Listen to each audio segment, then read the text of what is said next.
पाकिस्तान कैसे चीन की मदद से अपना न्यूक्लियर प्रोग्राम आगे बढ़ा रहा है, इसकी पोल खुल चुकी है। मुंबई के पास पाकिस्तान का एक जहाज पकड़ा गया है। इसमें न्यूक्लियर हथियारों से जुड़ा सामान लदा होने की आशंका जताई जा रही है और इस जहाज को मुंबई के नवा शेवा पोर्ट पर पकड़ा गया है। जहाज चीन से चला था और इसे पाकिस्तान जाना था। के बीच एक बड़ी डेवलपमेंट ये सामने आई है कि कराची बाउंड शिप को इंडियन सिक्योरिटी एजेंसीज की तरफ से इंटरसेप्ट किया गया है।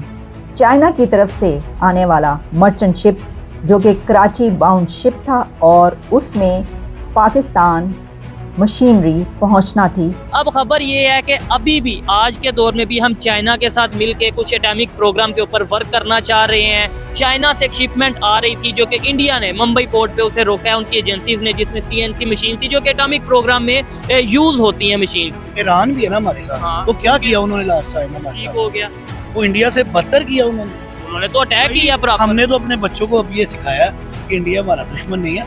हमें कश्मीर के नगमे सुना सुना के ना ऐसे हमारा माइंड सेट बना दिया था। अब डिजिटल दौर है, अब बच्चों को पता है। हाँ। हमें जो सिखाया गया ना ठीक है कि बचपन से लेकर अब तक इंडिया हमारा दुश्मन है। नमस्कार दोस्तों, आप सभी का स्वागत है सिर्फ भारत पर। दोस्तों, चीन से पाकिस्तान जा रहे एक संदिग्ध सामान को भारत की ओर से रोका गया है। इस मशीन का इस्तेमाल परमाणु और बैलिस्टिक मिसाइल के प्रोग्राम में किया जाना है।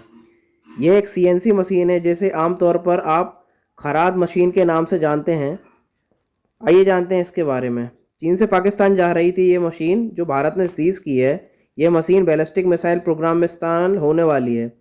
जब से भारत ने इस मशीन को सीज किया है, पाकिस्तान को काफ़ी मिर्ची लगी है और पाकिस्तान के लोग इसी पर बात करते हुए दिखाई दे रहे हैं कि भारत ने इसे क्यों सीज किया है। आइए देखते हैं पाकिस्तानी मीडिया का इस पर रिएक्शन। इंडियन मीडिया वो एक प्रोपेगेंडा मशीन है और इसके कई बार हमने सबूत भी देखे हैं। जैसा कि आप जानते हैं कि जब ये 26 फरवरी हुई थी तो उसमें उन्होंने कहा कि जी हमने ड्रोन स्ट्राइक्स किए हैं और काफ़ी एक कंपाउंड उड़ाया है मिलिटेंट्स का।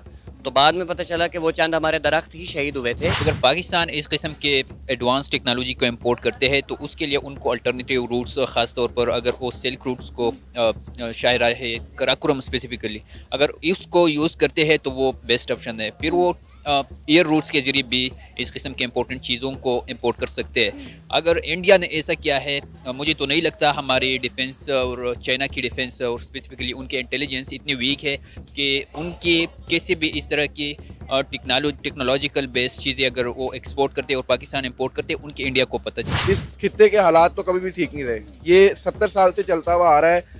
कभी हम न्यूक्लियर वेपन्स और यूएसए से लेते थे पहले, अब लॉबी थोड़ी सी चेंज हुई है। हम चाइना और रशिया की लॉबी में आए हैं तो अब हमारा थोड़ा सा रुझान चाइना की तरफ से हुआ है। तो ये रिसोर्स सच हो सकती है। दोनों मुल्कों को बाकी दुनिया की तरफ देखना चाहिए कि उन्होंने किन किन शोबों में तरक्की करके आज वो दुनिया में अपना लोहा मनवा रहे हैं। लेकिन अगर हिंदुस्तान और पाकिस्तान को हम देखते हैं तो वो दोनों मुल्क सिर्फ और सिर्फ इसी बात पे लगे हुए हैं कि ए फॉल्स फ्लैग ऑपरेशंस करवा कर और इल्ज़ाम एक दूसरे पर लगा देना। तो आई थिंक ये एक अच्छी रिवायत नहीं है। ये 5th जनरेशन वारफेयर है और इंडिया को ऑलरेडी पता है। उनके जर्नलिस्ट, ख़ास तौर पर उनके अशोक स्वाइन, उनके ट्वीट्स में देखता हूँ वो वही ट्वीट्स करते हैं जो पाकिस्तानी यूथ में मज़ीद डिसअपॉइंटमेंट स्प्रेड करते हैं।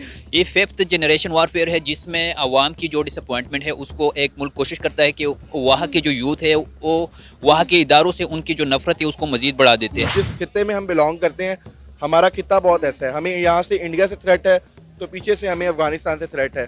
चाइना से हमारी फ्रेंडशिप है लेकिन ये भी इतना कोई पॉजिटिव इफेक्ट नहीं है। हमारे ये चीज़ खिलाफ भी जा सकती है क्योंकि चाइना अगर हमारी हेल्प कर रहा है तो वो उतना ही हमारा यूज़ भी कर रहा है। आप सी पैक उठा के देख लें, हमारे मुल्क को बहुत फ़ायदा है लेकिन हम इसे छोटी सेंस पे देख रहे हैं।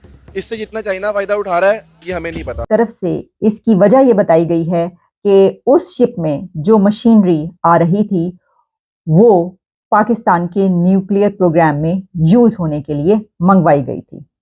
वैसे तो इसके बारे में ये डिटेल्स हैं कि वो डुअल पर्पस मशीनरी है, यानी उसको सिविलियन यूज के लिए भी इस्तेमाल किया जा सकता है और मिलिट्री यूज के लिए भी इस्तेमाल किया जा सकता है। लेकिन इंडिया का कहना ये है कि पाकिस्तान ये सामान न्यूक्लियर पर्पस के लिए, बल्कि यहाँ तक कहा गया कि पाकिस्तान के बैलिस्टिक मिसाइल के लिए ये सामान इस्तेमाल करने के लिए मंगवाया जा रहा था या न्यूक्लियर प्रोग्राम के लिए ये मशीनरी इस्तेमाल होनी थी। बल्कि इंडियन मीडिया में तो यहाँ तक कहा जा रहा है कि पाकिस्तान के ख्वाब बिखर गए।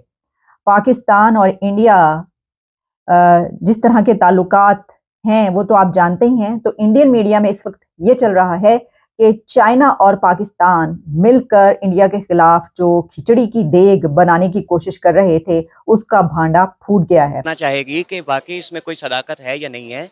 मेरे ख्याल से तो ये पाकिस्तान को एक मैलाइन करने की एक नाकाम सी कोशिश है, जो कि आप देखेंगे कि बहुत जल्द मीडिया पर इसके आ जाएगा कि ये बेसलेस एलिगेशन था और इसके अलावा कुछ नहीं था। लेकिन सर आप देखें कि इतना बड़ा ये इल्ज़ाम तो नहीं हो सकता ना। अब आप देखें कि एक मीडिया ने कितने मेन स्ट्रीम मीडिया पर, सोशल मीडिया पर ये खबर नशर की जा रही है और उन्होंने अपने जो है रिसोर्सेज के साथ मतलब अथेंटिकली इस चीज़ को प्रूव भी कर रहे हैं। मतलब आप देखें कि बहुत बड़ी खबर है कि न्यूक्लियर टेक्नोलॉजी, अगर हम बात करें तो वैसे भी डिफेंस सेक्टर के लिए पाकिस्तान हमेशा जो है वो चाइना का मोहताज रहा है। नहीं, चाइना के साथ हमारे इस तरह के रिलेशंस तो हैं, लेकिन पाकिस्तान कभी भी उस चीज़ में नहीं जाएगा जिसमें इंटरनेशनल लॉज की जो है वायलेशन होती हो। ये मैंने आपसे पहले भी कहा है कि इंडिया की ये हमेशा से ये कोशिश रही है कि पाकिस्तान को मैलाइन करे, इनके इंटरनेशनल रिलेशंस को सबोटेज करे बेसलेस एलिगेशंस लगाकर।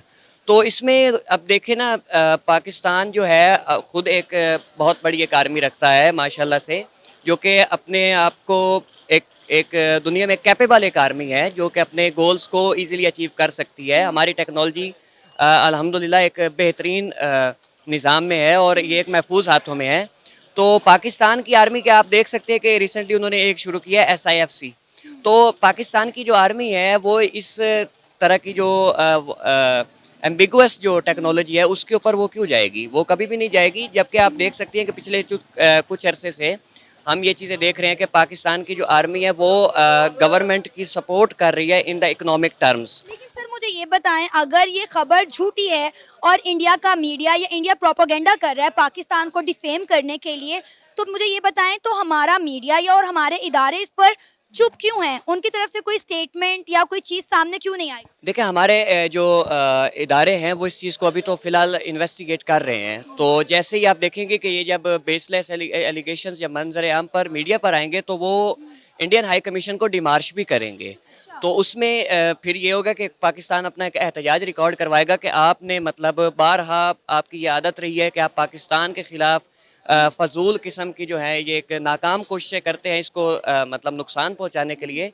तो उसमें आप देख सकती है कि जो बलूचिस्तान में जो कुछ हो रहा है और उसके अलावा कराची में पिछले अरसे में जो हालात ख़राब रहे हैं, तो जब पता चला तो उसमें रॉ जो थी वो डायरेक्टली इन्वॉल्व थी। चाइना से एक शिपमेंट आ रही थी जो कि इंडिया ने मुंबई पोर्ट पे उसे रोका है उनकी एजेंसीज ने, जिसमें CNC मशीन थी जो कि एटॉमिक प्रोग्राम में यूज होती हैं मशीन्स। क्या समझते हैं कि हम आज भी एक तो इंडिया चाइना के बगैर कोई प्रोजेक्ट नहीं कर सकते खास तौर पर इस तरीके से, और दूसरे नंबर पर हम एजुकेशन पे वर्क करने की बजाय इन चीज़ों पर वर्क करते हैं अगर नज़र आ रहे हैं, तो क्या कहेंगे?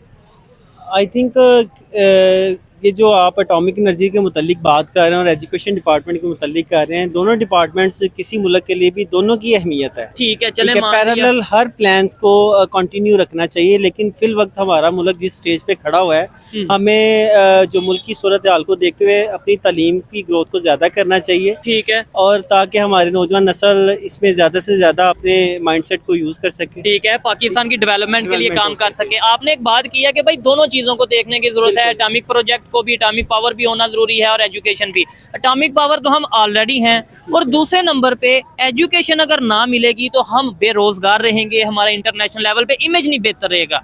लेट्स सपोज एटॉमिक पावर हम ऑलरेडी बम है लेकिन मजीद नहीं बनाएंगे, हमें किससे खतरा किससे है? आपके ख्याल से किससे खतरा है कि भाई अगर हम मजीद एटॉमिक पावर बम ना बनाएंगे, प्रोजेक्ट ना करेंगे तो ये हो जाएगा वो हो जाएगा?